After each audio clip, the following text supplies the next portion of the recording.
Ici vous avez la meilleure information, à temps et à l'heure.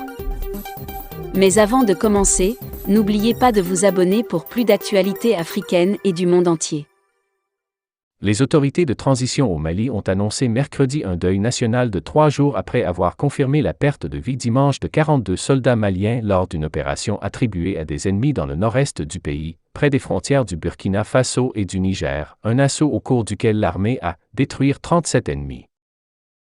L'armée a réagi vigoureusement à une opération complexe et coordonnée à Tessie au cours de laquelle elle a eu 42 M0 RTS et 22 blessés dans ses rangs, faisant aussi état de 37 ennemis et plusieurs de leurs équipements, dont des véhicules, abandonnés lors de plusieurs heures de combat, selon ce nouveau bilan publié par le gouvernement dans un communiqué transmis à l'AFP. Le précédent bilan faisait état de 17 soldats et 4 civils.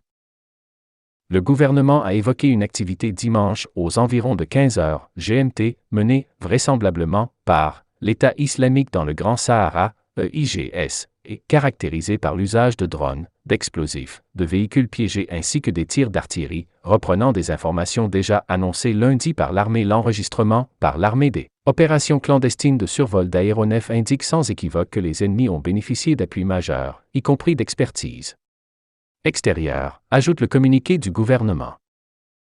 La présidence a annoncé un deuil national de 3 jours à compter de jeudi, en hommage aux victimes civiles et militaires lors de l'activité ennemie perpétrée à Tessie, dans un communiqué distinct.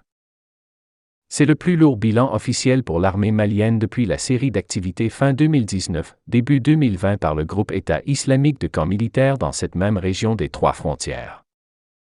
Cette activité dimanche intervient alors que le Mali, qui a poussé vers la sortie le vieil allié français et ardemment relancé la coopération avec Moscou, fait depuis quelques semaines face à une résurgence d'assaut de la nébuleuse du groupe de soutien à l'islam et aux musulmans, GSIM, JNIM en arabe. Parmi les 4 civils perdus leur vie, certains d'entre eux étaient des élus locaux, avaient déclaré à l'AFP des proches des victimes sous le couvert de l'anonymat. 3 frontières. La zone de Tessie, située du côté malien de la zone dite des 3 frontières, dans une immense région rurale non contrôlée par l'État, est fréquemment le théâtre d'affrontements et d'attaques. Les groupes armés affiliés à Al-Qaïda, rassemblés sous la houlette du GSIM, y combattent depuis 2020 le groupe EIGS, affilié à l'organisation EI. Les djihadistes cherchent à prendre le contrôle de cette zone stratégique et aurifère. L'armée malienne, installée dans un camp militaire à côté de la localité de Tessie, a également souvent été prise à partie dans cette région. En mars 2021, 33 soldats de la relève de Tessie avaient été tués dans une embuscade revendiquée par le